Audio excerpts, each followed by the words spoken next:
ఓం నమో వెంకటేశాయ.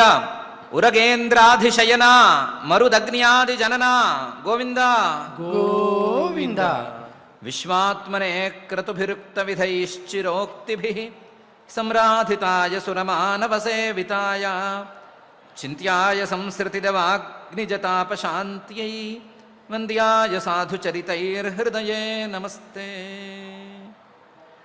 అని అఘటిత ఘటితాపటీయసి మాయాధిష్ఠాత అయినటువంటి శ్రీనివాస పరమాత్ముని వేదోక్త కర్మల ద్వారా పూజింపదగిన వాడినిగా భావించుకుంటూ నమస్కరించుకుంటూ శ్రీశుకుల వారు ఉపదేశం చేసిన శ్రీమద్భాగవతం యొక్క అధ్యయన కార్యక్రమాన్ని మనం ప్రారంభించుకుందాము. ప్రారంభంలో యథాప్రకారం ప్రార్థనా శ్లోకాలను చదువుకుని శుభారంభం చేసుకుందాం. ఓం నమో వెంకటేశాయ. శ్రీ గురు ప్రార్థనా.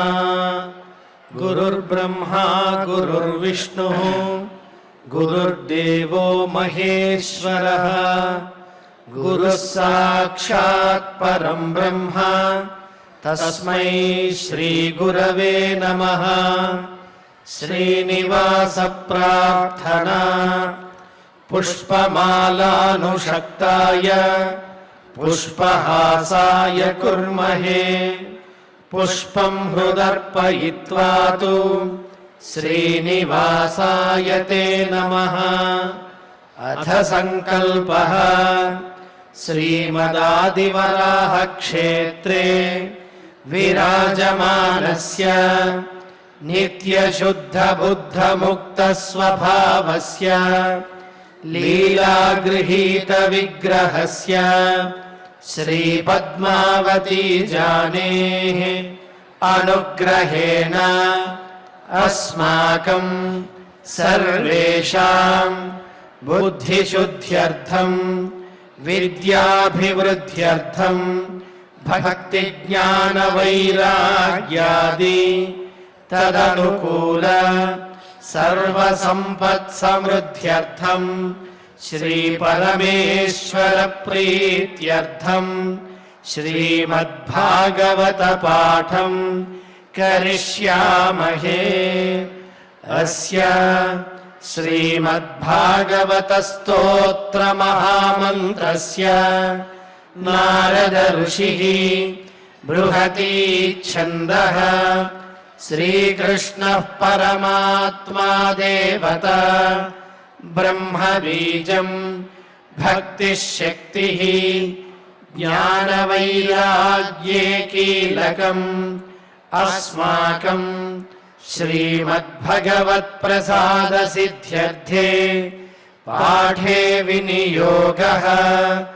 ధ్యానం నారాయణాధృతపరార్భక నిశ్చయాఢ్యాం తారాపథధ్రువపదాప్తి విధానయుక్తాం మిత్రాసుతాప్తసుతకీరసుభాషితాఢ్యాం గాథామిమాం శృణుత భాగవతాతిరక్తాం. శ్రీ గురుభ్యో నమః. దక్ష ప్రజాపతి గారు పునఃప్రారంభించిన యజ్ఞంలో స్వామి సాక్షాత్కరించాడు. సాక్షాత్కరించిన స్వామిని అక్కడ ఉన్న వాళ్ళందరూ తమ తమ స్థితులను బట్టి తమ తమ బుద్ధి స్థాయిలను బట్టి స్తుతి చేసుకుంటున్నారు. అలా స్తుతి చేసుకునే వాళ్ళలో ఆ యజ్ఞం మొత్తానికి మూలమైనటువంటి శబ్దబ్రహ్మ వేదరాశి కూడా ఉంది. ఆ యజ్ఞం మొత్తానికి కీలకంగా పనిచేసేటువంటి ప్రధానుడైనటువంటి అగ్ని కూడా ఉన్నాడు. వీళ్ళిద్దరూ కూడా ఆ స్వామిని స్తుతి చేసుకున్నారు. చేసుకున్న తర్వాత దేవతలు, ఆ యజ్ఞంలో భాగంగా వచ్చినటువంటి దేవతలు, యజ్ఞాన్ని చూడటానికి వచ్చినటువంటి దేవతలు, యజ్ఞంలో ఆవిర్భాగాలను స్వీకరించటానికి వచ్చినటువంటి దేవతలు, వీళ్ళందరూ స్వామిని స్తుతి చేద్దామని అనుకున్నారు. అనుకుని, అయ్యా మమ్మల్ని దేవతలు అని అందరూ పిలుస్తారు, కానీ మాకు కూడా దేవతవు నువ్వు, మేము నీ భృత్యుల్లాంటి వాళ్ళము, నువ్వు అనుగ్రహిస్తే దేవతా పదవిలో ఉన్నటువంటి వాళ్ళము, అసలు సిసలువి దేవుడివి నువ్వే అని స్తుతి చేయటం మొదలుపెట్టారు. దేవా ఊచుహు పురా కల్పాపాయే స్వకృతముదరీకృత్య వికృతం త్వమేవాద్యస్తస్మిన్ సలిల ఉరగేంద్రాధిశయనే పుమాన్ శేషే సిద్ధైర్హృది విమృశితాధ్యాత్మపదవి స ఏవాద్యాక్ష్ణోర్యః పథిచరసి భృత్యానవసినః అని అన్నారు. మేము దేవతలము, పేరుకి దేవతలము. మేము దేవతలము, నీకు భృత్యులం కాబట్టి దేవతలము. మేము దేవతలమే, నువ్వు అవకాశం ఇస్తే మేము దేవతలమయ్యాము. కానీ మాకు కూడా పూజనీయుడైన వాడివి, మాకు కూడా దేవతవి నువ్వే. ఎందుకంటే 3 కాలాల్లోనూ ఉండేవాడివి నువ్వే శాశ్వతమైన వాడివి. శాశ్వతమైన వాడివి కాబట్టి నువ్వే దేవతవు అవుతావు. ఎలా శాశ్వతమయ్యావు నువ్వు? పురా, ఎప్పుడో కల్పాపాయే, మొత్తం పాత సృష్టి కరిగిపోయినప్పుడు, కల్పాపాయే స్వకృతం, ఆ సృష్టిలో నీవు చేసినటువంటి ప్రతి పదార్థాన్ని స్వకృతం ఉదరీకృత్య, ఆ ప్రళయకాలంలో నీ ఉదరంలోనే, నీ కడుపులోనే దాచేసుకున్నావు. ఉదరీకృత్య వికృతం, ఇది అది అని లేదు. నీ ద్వారా ఆ సృష్టిలో ఏ పదార్థం వచ్చిందో ఆ పదార్థాన్ని, ప్రతి పదార్థాన్ని కూడా నీ కడుపులో దాచేసుకున్నావు. త్వమేవ, నువ్వే, తస్మిన్ సలిలే, ఆ ప్రళయకాలంలో ఉండేటువంటి నీటిలో ఉరగేంద్రాధిశయనే, నీ పాము తల్పం మీద, ఆదిశేష తల్పం మీద, ఉరగేంద్ర అధిశయనే శేషే, హాయిగా నిద్రపోతున్నావు. మిగతా పదార్థాలన్నీ నీ కడుపులోకి ఎప్పుడో వెళ్ళిపోయినాయి, నువ్వు ఒక్కడివే హాయిగా నిద్రపోతున్నావు. మళ్ళీ కొత్త కల్పం సృష్టి చేయాలి అంటే నువ్వే నిద్రలేచి సృష్టి చేస్తున్నావు. కాబట్టి నువ్వే ఆద్య పుమాన్, నీవే అన్నిటికీ కారణమైనటువంటి పురుషుడివి. అన్నిటికీ ఎలాంటి కారణం? అన్నిటినీ మింగగలిగిన, అన్నిటినీ కావాలంటే మళ్ళీ సృష్టి చేయగలిగినటువంటి కారణం. అలాంటి ఆద్య పుమాన్, అలాంటి వాడివి నువ్వు. ఆద్య పుమాన్, కారణమైన వాడివి కాబట్టి నీకు వినాశం అనేది లేదు. నీవు శాశ్వతంగా ఉండేటువంటి వాడివి, శాశ్వతమైన వాడివి కాబట్టి నువ్వు దేవుడు అవుతావు. కానీ మాలాంటి వాళ్ళం దేవతలం ఎక్కడి నుంచి అవుతాము? సిద్ధైర్ హృది విమృశితాధ్యాత్మ పదవి, నీ ప్రభావం ఏమిటి, నీ బలం ఎంతది అనే విషయం తెలియాలి అంటే, మహాసిద్ధులు, యోగసిద్ధిని గడించినటువంటి వాళ్ళు ఏకాగ్రంగా హృదయంలో ఆలోచన చేయటం మొదలుపెడితే, విమర్శిత, చాలా కష్టపడి ఆలోచన చేస్తే నీ స్థితి ఏంటి, నీ బలం ఏంటి అని వాళ్ళకి అంతు చిక్కితే చిక్కవచ్చు. విమర్శిత అధ్యాత్మ పదవి, నీకున్న బలమేమిటి, నీకున్న రూపమేమిటి, నీవు చేయగలిగినటువంటి పనులేమిటి, నీ ప్రభావం ఏమిటి అనేది యోగసిద్ధులు ఏకాగ్రంగా ఆలోచన చేసి చేసి చేసి ఎప్పటికో హృదయంలో తెలుసుకోగలుగుతారేమో. అంతటి ప్రభావం మాకు కూడా నీ ప్రభావం అనేది అందదు. అలాంటి వాడివి సయేవ, ఎలాంటి వాడివి? మొత్తం ఈ జగత్తు మొత్తానికి ఆది కారణంగా ఉన్నటువంటి వాడివి. నీ ప్రభావాన్ని సామాన్యులు అందుకోలేరు అనేటువంటి స్థితిలో ఉండేటువంటి వాడివి సయేవ. అద్య, ఈరోజు వచ్చేసరికి అక్ష్ణోహో పథిచరసి, మా కళ్ళ ముందు కనిపించే రూపంలో తయారై ఉన్నావు. నీవు కనిపిద్దామని అనుకున్నావు కాబట్టి మా కళ్ళకు కనిపించటమే తప్ప నీ రూపాన్ని అందుకోవటం, నిన్ను చూడగలగటం అనేది మాకు కూడా చేత కాదు. అలాంటి వాడివి నువ్వు. అలాంటి వాడివి నీకు మేము భృత్యులము, భృత్యాన్, నీకు మేము దాసులము, మీకు మేము అంశలము.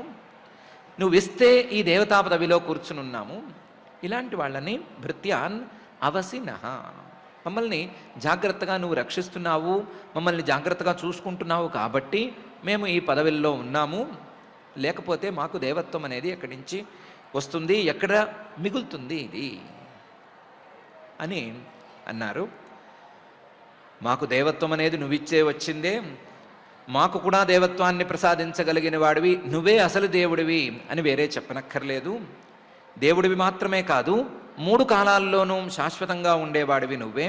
ఎవరికీ అందనటువంటి రూపం కలిగిన వాడివి కూడా నువ్వే. నువ్వు అనుగ్రహించి నీ రూపాన్ని మాకు ఈరోజు ప్రదర్శించావు అని దేవతలే భక్తిగా పురా కల్పాపాయే స్వకృతముదరీకృత్య వికృతం త్వమేవాద్యస్తస్మిన్ సలిల ఉరగేంద్రాధిశయనే పుమాన్ శేషే సిద్ధైర్హృది విమృశితాధ్యాత్మ పదవి స ఏవ అద్య అక్ష్ణోః యః పథి చరసి భృత్యానవసినః అని అన్నారు. ఈ లోపల పక్కనే ఉన్న గంధర్వులు వాళ్ళు అందుకున్నారు. గంధర్వాః ఊచుః, మాకు నీకు ఈ దేవతలకి ఇక్కడ ఉన్నటువంటి వాళ్ళకి భేదం అనేది తెలియటం లేదు. ఎందుకంటే అంశాంశాస్తే దేవ మరీచ్యాదయ ఏతే బ్రహ్మేంద్రాద్యాః దేవగణా రుద్రపురోగాః క్రీడాభాండం విశ్వమిదం యస్య విభూమన్ తస్మై నిత్యం నాథ నమస్తే కరవామా అనే తీరులో నువ్వు కనిపిస్తున్నావు. ఇలాంటి తీరులో కనిపిస్తున్న నీకు నమస్కారం చేసుకుంటాము అని అంటున్నారు. దేవతలు చెప్పినట్లుగా అందరికీ ఆదిదేవుడుగా ఉండేటువంటి ఓ పరమాత్మ, అంశాంశాస్తే మరీచ్యాదయ ఏతే, ఈ మరీచ్యాది ప్రజాపతులు దక్ష ప్రజాపతితో కలిపి ప్రజాపతులందరూ నీ యొక్క అంశాంశలు. నీ యొక్క అంశ బ్రహ్మగారైతే ఆయన అంశలు వీళ్ళు కాబట్టి వీళ్ళందరూ అంశాంశలు. అంశాంశాస్తే దేవ మరీచ్యాదయ అయితే. అయితే బ్రహ్మ ఇంద్ర ఆద్యా దేవగణా వీళ్ళందరూ నీ అంశలే, నీ యొక్క ఒక భాగాలే. రుద్రపురోగా, రుద్రుడు కూడా నీ యొక్క అంశగానే మాకు కనిపిస్తున్నాడు. ఇక్కడ ఉన్నవారందరూ కూడా డైరెక్ట్గా కానీ లేదా నీ తర్వాత వచ్చిన వాళ్ళ ద్వారా కానీ నీ అంశలుగానే మాకు కనిపిస్తున్నారు, కానీ నీకంటే భిన్నంగా మాకెవరూ కనిపించటం లేదు. అంశాంశాస్తే దేవ మరీచ్యాదయ ఏతే బ్రహ్మేంద్రాద్యా దేవగణా రుద్రపురోగా. కేవలం ఇప్పుడు కనిపిస్తున్నటువంటి వీళ్ళు మాత్రమే కాదు, విశ్వమిదం మొత్తం ప్రపంచం మొత్తం నీ యొక్క అంశగా చెప్పుకోవలసినదే. అయితే ఆ ప్రపంచం గురించి చెప్పుకునేటప్పుడు ఇంకో రకంగా, ఇంకో దృక్కోణంలో కూడా చెప్పుకోవచ్చు. అది క్రీడాభాండం. ఈ విశ్వం, ఈ సృష్టి మొత్తం నీకు నీ ఆటకి ఒక ప్రాంగణం లాంటిది, క్రీడాపాత్రం లేదా క్రీడాస్థానం లాంటిది. నువ్వు ఏ రకంగా ఆడదలుచుకుంటే అలా ఆడి చూపించేటువంటిది ఈ విశ్వం. క్రీడా భాండం విశ్వమిదం యస్య, నీకు ఇదంతా లెక్కలేదు. విభూమన్, మొత్తం వ్యాపించి ఉన్నటువంటి ఓ పరమాత్మ, నీకు ఈ విశ్వము లెక్కలేదు. నీ యొక్క అంశలే ఈ దేవతలు, అంశాంశలే ఈ మరీచ్యాది ప్రజాపతులు, అందరూ కూడా నీ యొక్క అంశలే. ఇలా ఉన్నప్పుడు నాథ, నీవే అందరికీ నాథుడివి, అందరికీ నీవే పతివి, అందరికీ పతివి, అందరికీ నాథుడివి కాబట్టి నిత్యం నమస్తే కరవామా తస్మై. ఇలాంటి అందరికీ నాథుడివిగా ఉండేటువంటి, అందరి యొక్క రూపాలను ధరించి ఉన్నటువంటి, ఈ విశ్వం మొత్తానికి కారణమైనటువంటి నీకు రోజు ఎల్లప్పుడూ కూడా నమస్కారం మేము చేసుకుంటాము అని గంధర్వులు అన్నారు. అంశాంశాస్తే దేవమరీచ్యాదయ ఏతే బ్రహ్మేంద్రాద్యా దేవగణా రుద్రపురోగా క్రీడాభాండం విశ్వమిదం యస్య విభూమన్ తస్మై నిత్యం నాథ నమస్తే కరవామా అని. గంధర్వులు అంటేనే భోగప్రధానమైనటువంటి జన్మ కలిగిన వాళ్ళు అని పేరుంది. ఎప్పుడు సంగీతంలోనూ, ఆటల్లోనూ, పాటల్లోనూ, వాటిల్లోనూ మునిగిపోయి ఉండేటువంటి వాళ్ళు వీళ్ళు. ఇలాంటి వాళ్ళు పరమాత్మను ఈ రకంగా చూసుకోగలగటం, ఇలా చూసి ఆయన్ని ఈ దేవతల కంటే కూడా పై స్థాయిలో స్తుతి చేసుకోగలగటం అనేది చాలా ఆశ్చర్యంగానే ఉంది. అలాంటి ఆశ్చర్యకరమైనటువంటి స్తుతితో గంధర్వులు పరమాత్మను స్తుతి చేసుకున్నారు. వీళ్ళ తర్వాత విద్యాధరుల వంతొచ్చింది. విద్యాధరులు అంటే గంధర్వుల లాంటి జాతుల వాళ్ళు. ఏదో చిన్న పెద్ద ఉపాసనలను చేసుకుని ఆ ఉపాసన ద్వారా భోగాలను ఫలితంగా పొందినటువంటి జాతుల వాళ్ళు వీళ్ళు. అందుకనే వీళ్ళకి విద్యాధరాహ అని పేరుంది. ఏదో చిన్న చిన్న ఉపాసనలో లేదా కొంచెం పెద్ద స్థాయి ఉపాసనలో చేసుకున్నందుకు ఫలితంగా ఈ జన్మలు వచ్చినాయి. ఈ జన్మలో వీళ్ళకి ఎక్కడ లేని శక్తులు ఉంటాయి. ఆ శక్తుల ద్వారా వాళ్ళు అందరికీ కనిపించకుండా సంచరించటము, ఎక్కడికి కావాలంటే అక్కడికి వెళ్ళగలగటము, ఏ ప్రాంతంలో కావాలంటే ఆ ప్రాంతంలోకి ప్రవేశించగలగటము, అలాంటి శక్తుల్ని కలిగి ఉంటారు. అలాంటి విద్యాధరాహ ఊచుహు ఏమనన్నారు? త్వన్మాయయార్థమభిపద్య కలేవరేస్మిన్ కృత్వా మమాహమితి దుర్మతిరుత్పథైస్వైః క్షిప్తోప్యసద్విషయలాలస ఆత్మమోహం యుష్మత్కథామృత నిషేవక ఉద్వ్యుదస్యేత్ అని. స్వామి, మేము ఎన్నెన్నో ఉపాసనలను చేసుకున్నాము, దానికి ఫలితంగా ఈ జన్మను పొందాము. ఈ జన్మలో కూడా ఎన్నెన్నో శక్తులున్నాయి, ఇవేవి పనికొచ్చేవి కావు. వీటి ద్వారా మానవుడికి లేదా జీవుడికి శాంతి అనేది రానే రాదు. మాకైతే శక్తులున్నాయి, శక్తులను అనుభవిస్తున్నాము, శక్తుల ద్వారా ఉపయోగం లేదు అని అనుకుంటున్నాము. మిగతా వాళ్లకు కూడా వాళ్ళున్న రీతుల ప్రకారం చూసుకుంటే వాళ్ళకేమీ ఉపయోగం లేదు, వాళ్ళకి శాంతి అనేది రాదు. ఎందుకంటే త్వన్మాయయ, నీ మాయ ఒకటి ఉంది కదా, ఈ మాయ మాకు మిగతా వాళ్ళందరికీ కూడా సమానంగానే ఉంది. ఈ మాయ ఏం చేస్తోంది అంటే అర్థం, అంటే పురుషార్థ సాధనమైనటువంటి ఏదో ఒక శరీరాన్ని అందిస్తోంది. భగవంతుడి మాయ మాకు విద్యాధరులకు శరీరాన్ని ఇస్తోంది, మిగతా వాళ్ళకు కూడా శరీరాన్ని ఇస్తోంది. ఎప్పుడైతే ఇది శరీరాన్ని ఇచ్చిందో ఆ శరీరాన్ని వెంటనే పట్టేసుకుంటాడు జీవుడు. అభిపద్య, దాన్ని పొందిన వెంటనే కలేవరేస్మిన్, ఈ శరీరం మీద కృత్వా మమ అహం ఇతి అభిమానం, నేను అనే అభిమానాన్ని మొదలు పెడతాడు. ఆ శరీరానికి సంబంధించిన వాటి మీద నావి అనేటువంటి అభిమానం మొదలు పెడతాడు, భ్రమ మొదలు పెట్టుకుంటాడు. ఈ శరీరాన్ని వెంటనే పట్టుకున్న వెంటనే దాన్ని అంటుకుంటాడు, అంటించేసేసుకుంటాడు. అంటించుకుని ఆ శరీరం ద్వారా మిగతా వాటినన్నిటినీ కూడా ఆకర్షించి వాటిని కూడా అంటించేసుకుంటాడు. అయస్కాంతం మిగతా ఇనుము తాలూకు దుమ్ముని లాగి లాగి లాగి తనతో కలుపుకున్నట్లుగా మిగతా వాటన్నిటినీ లాగి లాగి కలిపేసుకుంటూ ఉంటాడు. ఇలా కలుపుకోవటం వలన ఏమొస్తుంది అంటే దుర్మతి, ఉన్న మతి కాస్త చెడి ఊరుకుంటుంది. కాస్తో కూస్తో పనికొచ్చే మతి ఏమైనా ఉన్నా ఈ నేను నాది అనే భావన మొదలైన కొద్దీ దుర్మతి అది కూడా చెడిపోతుంది, కంటామినేట్ అయిపోతుంది. దుర్మతి కాబట్టి మతి సవ్యంగా పనిచేయదు. పనిచేయక నా శరీరం నా మాట వింటోందా లేదా అని అర్థం చేసుకోలేకపోతాడు. నా వారు నాకు అనుకూలంగా ఉన్నారా, నేను నావి అనుకునేవన్నీ నాకు సవ్యంగా పనికొస్తున్నాయా లేవా అని అర్థం చేసుకోలేకపోతాడు. ఈ శరీరం ఎప్పుడో ఉత్పథం, దారి తప్పేసింది. నా వారు అనుకున్నవారు కూడా ఉత్పథై, వాళ్ళు దారి తప్పేశారు. వస్తువులు ఎప్పుడో దారి తప్పినాయి. తీపి తింటే ఒక బాధ, ఉప్పు తింటే ఇంకో బాధ, కారం తింటే మరొక బాధ. నావి నాకు ఇష్టమైనవన్నీ ఎప్పుడో దారి తప్పినాయి, ఇబ్బంది పెట్టడం మొదలుపెట్టినాయి.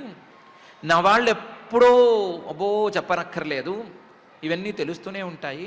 తెలుస్తున్నా సరే దుర్మతి అనుకున్నాం కదా. దుర్మతి కాబట్టి బుద్ధి సరిగ్గా పనిచేయక క్షిప్తోపి, వాళ్ళు దెబ్బల మీద దెబ్బలు కొడుతూ ఉన్నా సరే, ఒకవైపు బాడీ, ఇంకొక వైపు నా వాళ్ళు, మరొక వైపు నా వస్తువులు, వీళ్ళందరూ దెబ్బలు కొడుతున్నా సరే క్షిప్తోపి అసద్విషయ లాలస, ఆ దుర్మతి వల్ల ఈ పనికిమాలినటువంటి సాంసారికమైన విషయాల మీద లాలసతతో, అసద్విషయ లాలస ఆత్మమోహం నవ్యుదస్యేత్, తనకున్న భ్రమలని వదిలిపెట్టుకోలేకపోతున్నాడు. మేము అలాగే ఉన్నాము, మిగతా శరీరాల వాళ్ళు అలాగే ఉన్నారు. మేము శక్తుల్ని సాధించి ఇలా ఉన్నాము, శక్తులు లేని వాళ్ళు, శక్తులు ఉడిగిపోయిన వాళ్ళు కూడా ఇలాగే ఉన్నారు. ఆత్మమోహం నవ్యుదస్యేత్, ఇలాంటి వాడికి, ఆత్మమోహం పోనటువంటి వాడికి యుష్మత్ కథామృత నిషేవనం అనేది గనక అందితే నీ తాలూకు మాటలు, నీ తాలూకు కథలు, కథ అంటే కేవలం స్టోరీ అని అనుకోక్కర్లేదు, మాటలు, నీ తత్వం గురించినటువంటి చర్చలు, ఇవన్నీ గనక అమృతంలాగా ఆస్వాదించటం అనేది వీడికి చేతైతే ఈ ఆత్మమోహం అనేది పోతుంది. యుష్మత్ కథామృత నిషేవక, నీ కథలో ఉన్నటువంటి అమృతాన్ని ఆస్వాదించేవాడు. నిషేవక కేవలం వాటిని అనుభవించేవాడు కాదు, ఆస్వాదిస్తూ దాన్నే నిరంతరం సేవిస్తూ ఉండేటువంటి వాడు. ఉద్వ్యదస్యేత్ విసిరి పారేస్తాడు, బయటికి అవతలకి తన్ని పారేస్తాడు. అలా కానివాడు ఎవడు కూడా ఈ ఆత్మమోహాన్ని వదిలిపెట్టుకోలేడు. పేరుకి మావి ఉపాసనలు, పేరుకి మావి మానవ జన్మల కంటే గొప్ప జన్మలు, పేరుకి మావి శక్తులు, కానీ ఇవేవి పనికొచ్చేవి కావు. మాకంటే తక్కువ స్థాయి వాళ్ళు మేము అందరము కూడా ఈ దేహాత్మాభిమానంతోనే బాధపడుతున్నాము, దేహాత్మాభిమానాన్ని విడిచిపెట్టుకోలేక బాధపడుతున్నాము. అలాంటి దేహాత్మాభిమానం పోవాలి అంటే మాకున్న ఉపాసనలు కానీ చిన్న చితకా శక్తులు కానీ ఏవి పనికిరావు. కేవలం నీ గురించిన చర్చ ఒక్కటే పనికొస్తుంది. అలాంటి ప్రభావం ఉన్నవాడివి నువ్వు అని విద్యాధరులు స్తుతి చేశారు. వీళ్ళు ఇలా స్తుతి చేయటంలో పెద్ద ఆశ్చర్యమేమీ లేదు.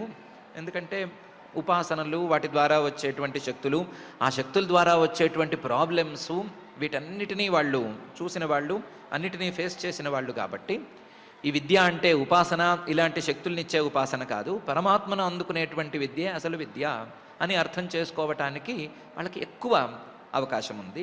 కాబట్టి అలాంటి అవకాశం ఉన్నటువంటి విద్యాధరులు త్వన్మాయయార్థమభిపద్య కలేవరేస్మిన్ కృత్వా మమాహమితి దుర్మతిరుత్పథైస్వై క్షిప్తోప్యసద్విషయ లాలస ఆత్మమోహం యుష్మత్ కథామృత నిషేవక ఉద్వ్యుదస్యేత్ అని అన్నారు.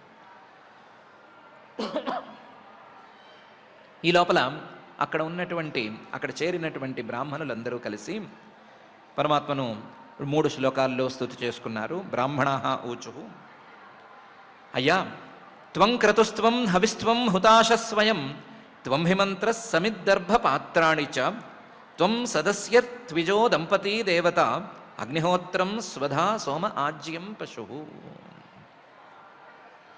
ఓ పరమాత్మ, ఈ యజ్ఞంలో వాడేటువంటి ప్రతి వస్తువు, ఈ యజ్ఞంలో భాగమైనటువంటి ప్రతి వ్యక్తి లేదా ఏ అంశమైనా సరే నీకంటే వేరుగా లేదు. అసలు యజ్ఞం మొత్తం నువ్వే. త్వం క్రతుః, ఈ యజ్ఞం మొత్తానివి నువ్వే. యజ్ఞమే నీ యొక్క రూపం లేదా యజ్ఞస్వరూపుడివి నువ్వు. త్వం క్రతుః లేదా యజ్ఞానికి ప్రారంభంలో చేయవలసినటువంటి క్రతుః సంకల్పం, అది నీ అధీనంలోనే ఉంది. త్వం క్రతుః. త్వం హవిః, యజ్ఞంలో ఇంకేముంది, అగ్నిహోత్రంలో సమర్పించవలసినటువంటి ద్రవ్యం ఉంటుంది కదా, దానికి హవిస్సు అని పేరు. ఆ హవిస్సు నీవే. త్వం హవిః. ఆ హవిస్సుని స్వీకరించేటువంటి వాడు, తాను స్వీకరించి పంపించవలసిన దేవతలకు పంపిణీ చేయవలసినటువంటి వాడు. హుతాశః, ఇలా హవిస్సుని మంత్రపూర్వకంగా సమర్పిస్తేనే ఈ పని చేసేటువంటి వాడు. హుతాశః, అలా హోమం చేస్తేనే తినేటువంటి వాడు, హోమం చేస్తేనే అందించేటువంటి వాడు. అగ్ని, ఆ అగ్ని కూడా స్వయం నువ్వే. అగ్ని హోమం చేస్తేనే, మంత్రంతో హోమం చేస్తేనే కదా దేవతలకు పంపిణీ చేస్తాడు. మరి ఆ మంత్రమో త్వం హి మంత్ర, నువ్వే కదా ఆ మంత్రానివి కూడాను. ఆ మంత్రంతో చేయవలసినటువంటి పనులు, క్రియలు యజ్ఞంలో ఎన్నో ఉన్నాయి కదా. ఆ క్రియలన్నిటికీ పనికొచ్చేటువంటి సమిధలు, అంటే రావి పుల్లలు, మోదగు పుల్లలు లాంటి సమిధలు, దర్భలు, గడ్డి జాతికి చెందినటువంటి దర్భలు, పాత్రాణిచ్చ, అక్కడ పెట్టవలసినటువంటి ఆయా యజ్ఞ పాత్రలు, అవన్నీ కూడా నువ్వే. సమిద్దర్భ పాత్రాణిచ్చ.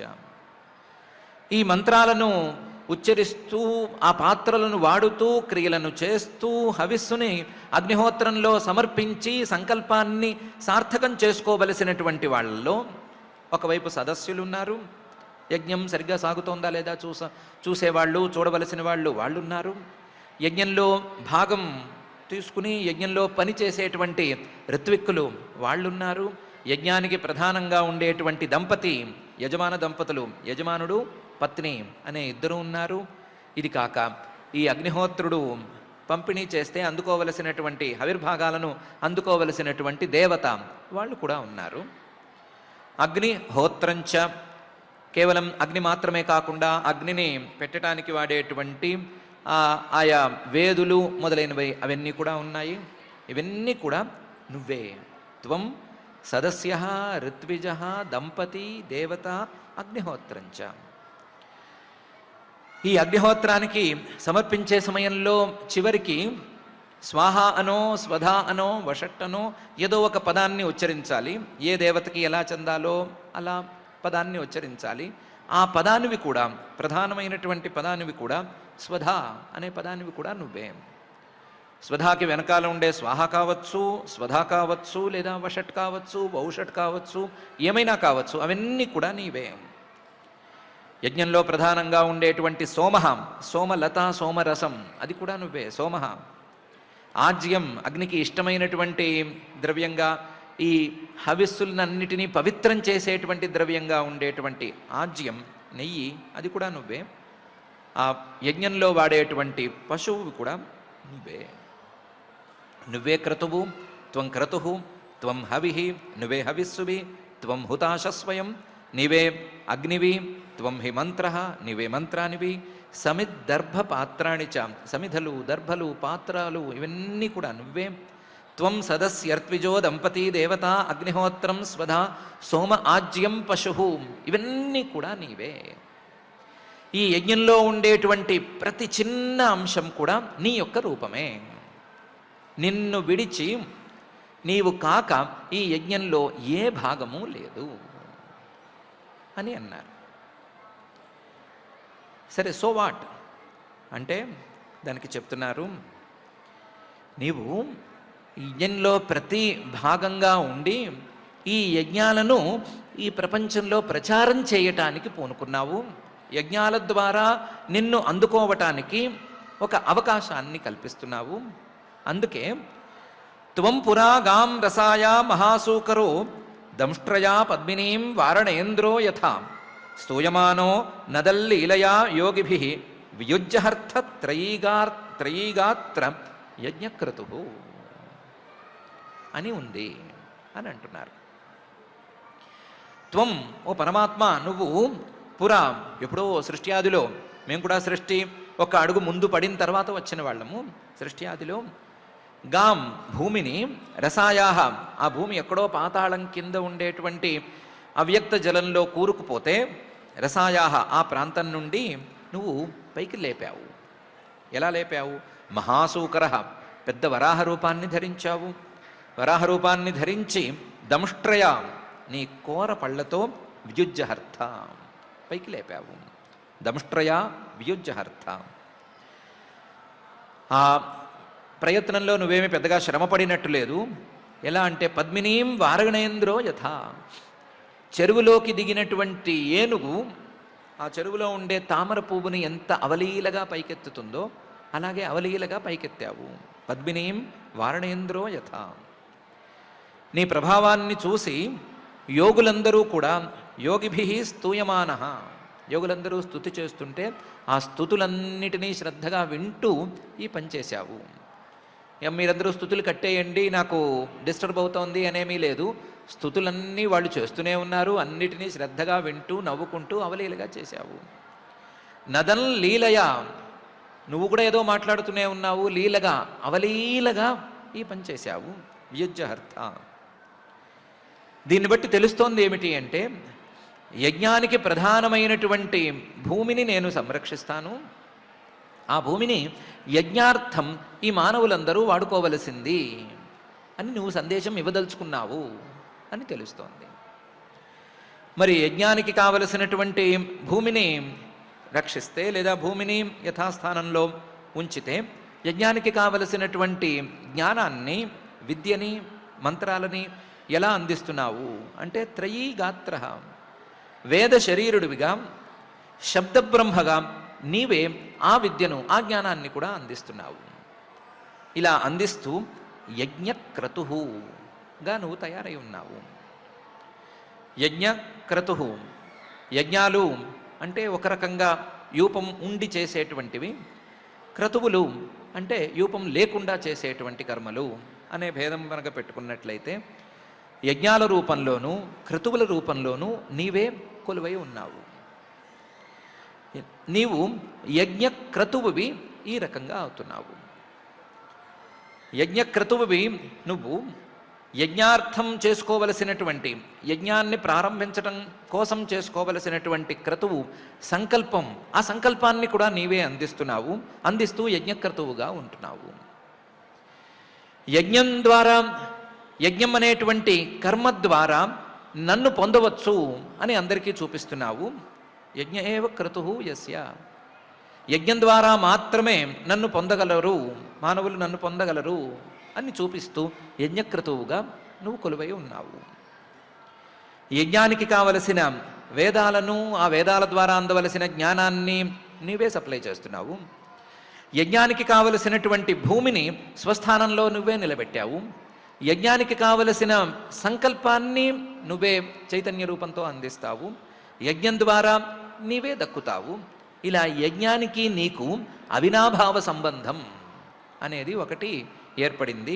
అందువల్ల త్వంక్రతువు అని నిన్ను స్తుతి చేశాము అని వీళ్ళన్నారు.